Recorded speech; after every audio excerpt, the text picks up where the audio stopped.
Mwanzo unakuwa una kilio, lakini yuko mwanaume wa wanaume ambaye ni Yesu pekee, atakayekufuta machozi, atakayekupa furaha na kicheko cha amani chenye baraka.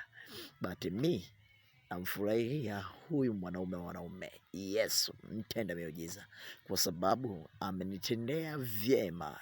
Naitwa MC Stevas BM, mtoto wa mchungaji. Asante.